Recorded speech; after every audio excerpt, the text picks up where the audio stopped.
Hello everyone, welcome to my channel. My name is Rivika, and I'm 15 years old. Here, I share a mix of content, public speaking, speeches, lifestyle videos, diaries, travel blogs, and moments from my everyday life. If you're new here, welcome to my journey. And today's video is a public speaking speech.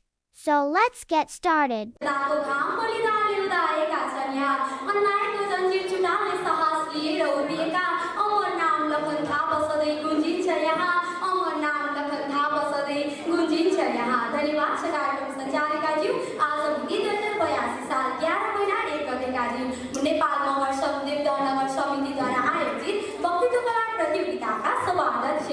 प्रमुख अतिथि विशिष्ट अतिथि अन्य अतिथिगणहरू वक्ताहरूको बाणीमा मूल्याङ्कनका कसी लगाउन र ताराहरू मध्ये पनि उत्कृष्ट र चम्किला तारा छुटाउन बस्नुभएका निष्पक्ष निर्णायक मण्डल, सम्मानीय गुरुवर्ग, प्रतिस्पर्धी एवं अप्रतिस्पर्धी मित्रहरू लगायत उपस्थित सम्पूर्ण महानुभावहरूमा म र मेरो विद्यालयको तर्फबाट स्वीकार्नुहोस् विशुद्ध नेपाली नमस्कार।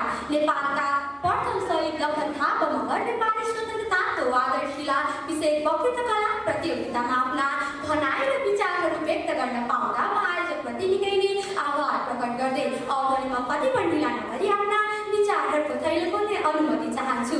सभाध्यक्षज्यू, जसरी ढुङ्गा कोरे र पिपल उम्रन्छ र जसरी पहाड छिचोल्दै नदीहरू बग्छन्, त्यो बेला जुन बेला देशमा जहानी निरङ्कुश राणा शासन विष्णुमतीको मुला मौलाएको थियो, जनताहरू न राम्ररी बोल्न सक्थे, न हिँड्न सक्थे, न त आफ्नो दैनिक क्रियाकलाप नै गर्न सक्थे। शिक्षा, स्वास्थ्य, रोजगार त सोच्नै नसकिने कल्पनाभन्दा बाहिरको विषय थियो। त्यस्तो समयमा उम्रिएको 36 साल लखन थापा मगरको जन्म विक्रम सम्वत 1891 गोर्खा जिल्लाको बुमकोट क्षेत्रमा भएको थियो। सानैदेखि साहसी, स्वाभिमानी र अन्याय विरुद्ध आवाज उठाउने स्वभावका लखन थापा तत्कालीन पुरानो गोरखगढमा भर्ती भई आफ्नो कला, कौशल, दक्षता र योग्यताले 14 वर्षको सैनिक जीवनमा कप्तानको दर्जामा पुगे। जब लखन थापा हुर्कदै थिए, नेपालमा राणा शासन पनि हुर्कदै थियो। तत्कालीन समयमा नेपालमा सर्वसाधारणका लागि औपचारिक शिक्षाको व्यवस्था पनि थिएन, तर ज्ञानप्रति गहिरो चाहना भएका लखन थापा मगर भारतको अल्मोडासम्म पुगेर शिक्षा हासिल गरे। विक्रम सम्वत 1911 मा पुखौली मगर पण्डितमा भर्ना भए। त्यस समयमा जङ्गबहादुर राणाद्वारा सूत्रपात गरिएको जहानी निरङ्कुश शासनबाट कृषित नेपाली समाजमा कालको औषधि छैन, हुकुमको जवाब छैन भन्ने आह्वान चलेको थियो। अर्कोतिर भने भारतमा औपनिवेशिक शासन विरुद्ध सैनिक विद्रोह चर्किँदै गएको थियो। भारतीय स्वतन्त्रताको पक्षमा भएको विद्रोहले उग्र रूप लिएपछि भारतीय सरकारले सैनिक सहायताको माग गरे अनुसार उक्त विद्रोह दबाउन जङ्गबहादुर राणा स्वयं 9000 नेपाली सैनिक सहित भारत पुगेको तथ्य यदाकदा भेटिन्छन्। स्वतन्त्रताका लागि भारतीय जनताले गरेको कठिन सङ्घर्ष र शहादतले लखन थापा मगर लगायतका जनप्रेमी व्यक्तित्वहरूमा राष्ट्रियताको भावना जागृत भए। जङ्गबहादुरको अत्याचारी शासन विरुद्ध सङ्घर्ष उत्रिने दृढता उत्पन्न भयो। उपस्थित महानुभावहरू, एक थोपा रगत र उच्चले सारा जगतसँग नझुक्ने नेपाली इतिहास, नाइमैन बुढाबुढी न केटाकेटी परिआए आफ्नो गर्दन थाप्न पछि नहट्ने सङ्गति भएकै कारण हामी कहिले कसैको गुलामी भएर बस्नु नपरेको इतिहास त तपाईँ हामी सम्पूर्णमा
प्रदान गर्ने निर्णय गरियो। निष्कर्षमा भन्नुपर्दा सदियौँदेखि समाजवादीहरूको चाँदोमा पिल्सिएका नेपाली जनताहरू न्यायका लागि, मुक्तिका लागि हाँसी हाँसी फाँसीको माला लिन पछि नपर्ने वीरहरूको कथानी नेपालीहरू सन्धि र सम्झौताको बन्धनमा बाँधिएका जिउँदा लास होइन भन्ने भावनालाई उद्भूत गराउँदै हिजो सास रौन्जेल आस हुन्छ भन्दै आफू राख्नु नभनी जसरी शोषक र सामान्यका अगाडि बुढा नटेकी एक रतीमा डगमगाएर पानीको प्रवाह गरे न जवानीको यसरी लडेर हामीले अधिकार सम्पन्न बनाउने नेपालका प्रथम सय लखन थापा मगरको योगदानलाई शब्दमा मात्र नभएर आफ्नो विचार व्यवहार र कर्मबाट सम्मान गर्न सक्नुपर्छ